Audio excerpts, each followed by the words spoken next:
Welcome to Action Begins Success, the channel that brings you motivational videos every single day. If you like this video, make sure you're subscribed to the channel and have notifications switched on to receive daily motivational videos. I hope you have an amazing and positive day. Enjoy the video. You have basically to master two primary skills. You must know how to select and connect. Those are the skills of relationship. Selection and connection. And you've got to find a way to constantly improve the amount of joy, passion, nourishment that's happening within you and the person you're in a relationship in. If you want to have not just a lover, a husband, a wife, a boyfriend, a girlfriend, whatever your language is, if you want more than that, you want a raving fan. A raving fan is somebody, if you were going to use a business metaphor, since there's so many business owners in the room, satisfies customers, leave. I'll say it again. Satisfies customers, leave. If they get a much better deal, much better opportunity, they'll leave. But a raving fan customer never leaves. And I'll give you a good metaphor in business. Apple Computers did everything it could do to screw up, and upset their customer base years ago, didn't they? In fact, they almost went under. They didn't make enough software. And a lot of companies and people that were Apple lovers. Now, people who use Microsoft, those individuals, how do you feel? Who uses Microsoft products and services? Great. And give me an emotional sound for how you feel about that company. Who here uses Apple products and services? And I didn't even have to ask them to make a sound. Did you notice that? Make the sound Apple products. How do you feel about Apple as a company? Now, it's only, 10% of the room, but almost everybody booed for Microsoft, which has the dominant marketplace, and they cheer for Apple. And the difference is people who use Apple are raving fans.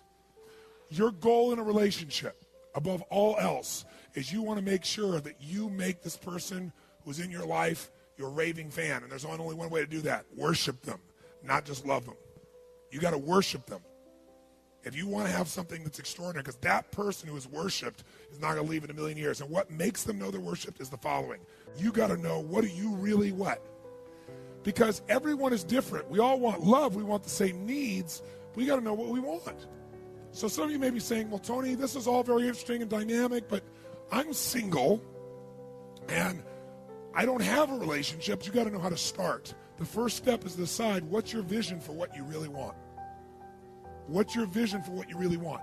You can't make something happen until you get clear. What was the first step to taking something impossible and making it real? Focus. You need a vision. Without a vision, people what? Perish. You need a vision for your relationship. A vision for what is it I really want most in life? What would excite me? What would light me up? And I don't just mean a vision of what that person's supposed to look like and be like, or what values they have. That could be part of the vision, but also, what is your vision for what this relationship would create in the world that would inspire you to be in this relationship?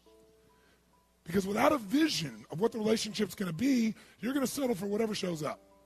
All you got to do is get a vision that is so compelling to you, so exciting and so clear that you get so much emotion, you'll figure a way to make it happen. And you might say, but I'm already in a relationship.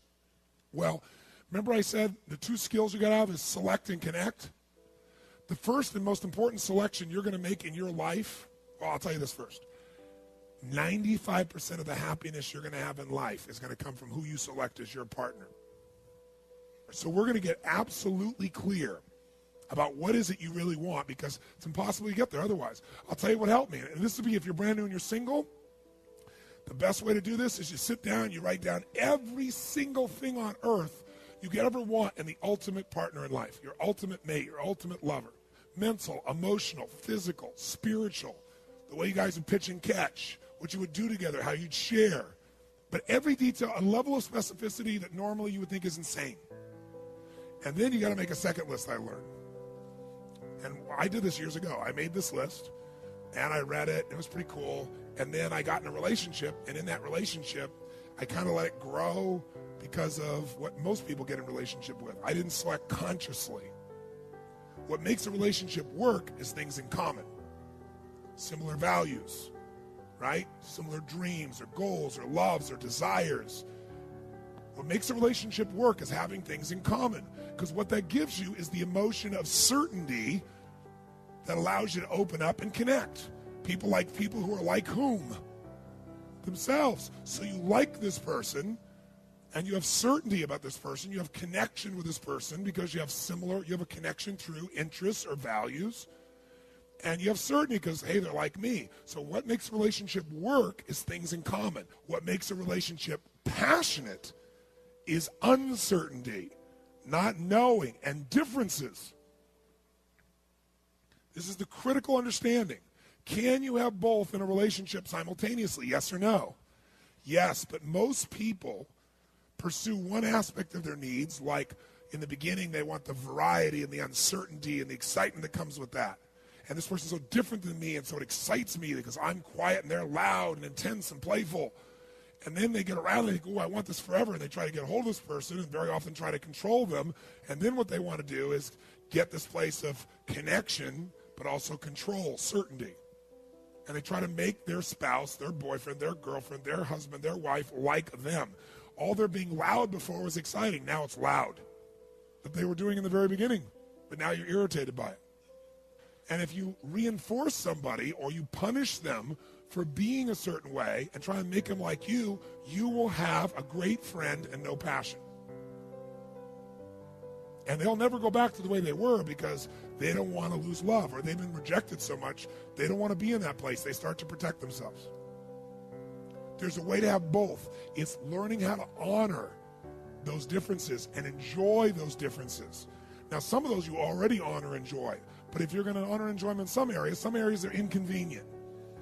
You don't like them, but you got to learn to love what you didn't like. So, but are there some things that are so different than you that they would destroy a relationship?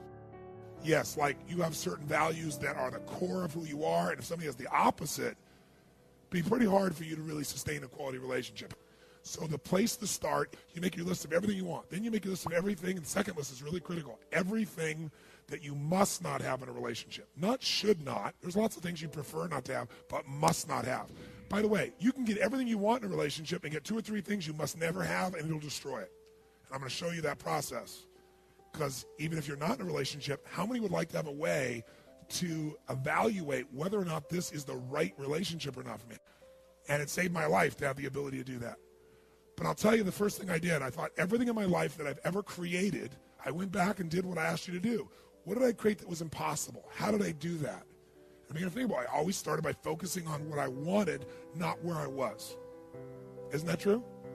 Only focus on what you want to create. So I said, okay, what am I committed as a soul to have in a relationship with a woman? What do I want in that relationship? And then what can I not have? I made these lists, and I wrote it for about 9 or 10 pages. Maybe by the time I was done with a mix-up list, I might end up with 12. But I'm talking about details, ridiculous details. And then, interestingly, as I read that, I knew what I had to do because I could look at that list, and I did one more thing. I wrote what I must have in a relationship, mental, emotional, physical, spiritual, everything. What I must not have in a relationship with a woman. And then my third one was, what kind of man would I have to be to attract that quality of woman? Instead of saying, how come I don't have this person? Because if you focus on the outside, it'll always be screwed up because you'll always blame somebody else. So I went, okay, clarity first.